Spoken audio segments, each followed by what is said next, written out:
Hi అండి. అందరికీ నమస్కారం. Welcome to my channel. ఈ వీడియోలో ప్రభుత్వ ఉద్యోగ పెన్షనర్లకు 17 విడతల డీఏ బకాయిలు ఖాతాలో జమ అండి. Good news.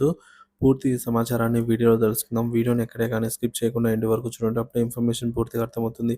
వీడియో చూస్తున్న ప్రతి ఒక్కరు వీడియోకి లైక్ చేయండి ఫ్రెండ్స్. ఈ వీడియోని తోటి ఉద్యోగ పెన్షనర్ మిత్రులతో అయితే షేర్ చేయండి. కొత్తగా మన ఛానల్ చూస్తున్నవారు సబ్స్క్రైబ్ చేసుకోకుంటే వెంటనే మన ఛానల్ అయితే సబ్స్క్రైబ్ చేసుకోండి.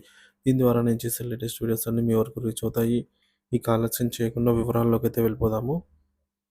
పెన్షనర్లకు మరియు ఉద్యోగులకు డీఏ బకాయిలు పూర్తి సమాచారం అండి. ఆంధ్రప్రదేశ్ ప్రభుత్వం ఫైనాన్షియల్ డిపార్ట్‌మెంట్ ద్వారా 30 అక్టోబర్ 2024న జీవో నంబర్ 121 విడుదల చేసింది. ఈ జీవో ప్రకారంగా రాష్ట్ర ప్రభుత్వ పెన్షనర్లకు టీఆర్ విడుదల చేసే ఉత్తర్వులు జారీ చేయబడ్డాయి. ఇదే సమయంలో ఉద్యోగుల కోసం జీవో నంబర్ 120 ద్వారా డీఏ విడుదల చేయబడింది. ఈ జీవోల ప్రకారంగా డీఏ, డీఆర్ పెంపు వల్ల పెన్షనర్లకు మరియు ఉద్యోగులకు ఎరియర్స్ రూపంలో అదనపు మొత్తాలు అందుతాయి. ఈ ఉత్తర్వుల హామీ అమలు, చెల్లింపు ప్రక్రియ మరియు ఎరియర్స్ చెల్లింపులపై ముఖ్యమైన వివరాలు ఈ విధంగా ఉన్నాయి. డీఆర్ పెన్షనర్లకు జీవో నంబర్ 121 ప్రకారంగా పెన్షనర్లకు డీఆర్ విడుదల చేయబడింది.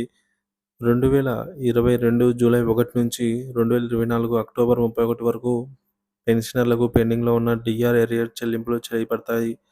ఈ ఎరియర్స్ 17 సమాన వాయిదాలుగా చెల్లించబడతాయి. డీఏ ఉద్యోగులకు జీవో నంబర్ 120 ద్వారా ఉద్యోగులకు డీఏ విడుదల చేయబడింది. ఉద్యోగులకు జనవరి 2025 నుంచి బిల్లు చేయబడే విధంగా జనవరి 2025లో మొదటి బిల్లులు అయితే ప్రారంభమవుతాయి. ఎరియర్స్ చెల్లింపు విధానం జీపీఎఫ్ ఖాతా 2003 మార్చి 1కి ముందు సర్వీసులో చేరిన ఉద్యోగులు మరియు రిటైర్ ఉద్యోగులు వారి యొక్క జీపీఎఫ్ ఖాతాలో మొత్తం చెల్లింపులు జమ చేయబడతాయి. రిటైర్ ఉద్యోగులు ఎరియర్స్ ఒకేసారి జమ చేయబడతాయి.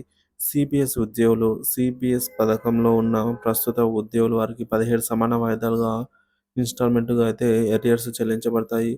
జనవరి 2025 నుంచి వాయిదాలు ప్రారంభమవుతాయి మరియు ఫిబ్రవరి 2025లో మొదటి చెల్లింపు చేయబడుతుంది. ఎరియర్స్ వివరాలు 2022 జూలై 1 నుంచి 2024 అక్టోబర్ 31 వరకు ఈ కాలంలో పెరిగిన డీఏ, డీఆర్‌కు సంబంధించిన ఎరియర్స్ చెల్లించబడతాయి. మొత్తం చెల్లింపులు ప్రాధాన్యత క్రమంలో పంపిణీ చేస్తారు. రిటైర్ ఉద్యోగులకు డీఆర్, జీపీఎఫ్ ఖాతాలో జమ చేయబడుతుంది. వారికి వాయిదాలు ఉండకుండా మొత్తం చెల్లింపు పొందే అవకాశం ఉంది.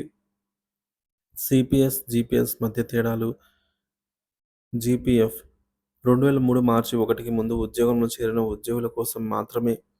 ఈ గ్రూప్ ఉద్యోగులు జీపీఎఫ్ ద్వారా డీఏ, డీఆర్ చెల్లింపులు పొందుతారు. సిపిఎస్ 2003 మార్చి 1 తర్వాత ఉద్యోగంలో చేరిన వీరికి చెల్లింపులు 17 వాయిదాలుగా జరుగుతాయి. ఉద్యోగం మరియు పెన్షన్ల కోసం ముఖ్యమైన అంశాలు ఎరియర్స్ చెల్లింపుల కాలప్రాయం జనవరి 2025 నుంచి బిల్లింగ్ ప్రారంభమవుతుంది. చెల్లింపులు ఫిబ్రవరి 2025లో మొదలవుతాయి. పెన్షనర్ల కోసం అధికారికంగా ఎరియర్స్ మొత్తం వారి ఖాతాలో జమ చేయడం జరుగుతుంది. సంక్రాంతికి ముందు డీఆర్ అమలు సంక్రాంతి పండుగకు ముందు చెల్లింపుల ప్రక్రియను పూర్తి చేయాలని ప్రభుత్వం ఆదేశాలున్నాయి. 30 అక్టోబర్ 2024 జీవోల ప్రకారంగా డీఏ, డీఆర్ పెంపు నిర్ణయం ఉద్యోగులు, పెన్షనర్లకు ఆర్థిక ఉపశమనం కలిగించనుంది. ఫిబ్రవరి 2025 నుంచి చెల్లింపుల ప్రారంభం ఈ గడిచిన ఎరియర్స్ సాధించడానికి గొప్ప ప్రోత్సాహకంగా నిలవనుంది. రాబోయే రోజుల్లో ఈ విధానానికి సంబంధించి మరిన్ని అప్డేట్లు రావచ్చని అంచనా. ఉద్యోగ సంఘాలు మరియు పెన్షనర్ల సమాఖ్య ఈ చెల్లింపులపై ప్రభుత్వం దగ్గర మరింత స్పష్టత అయితే కోరుతున్నాయి.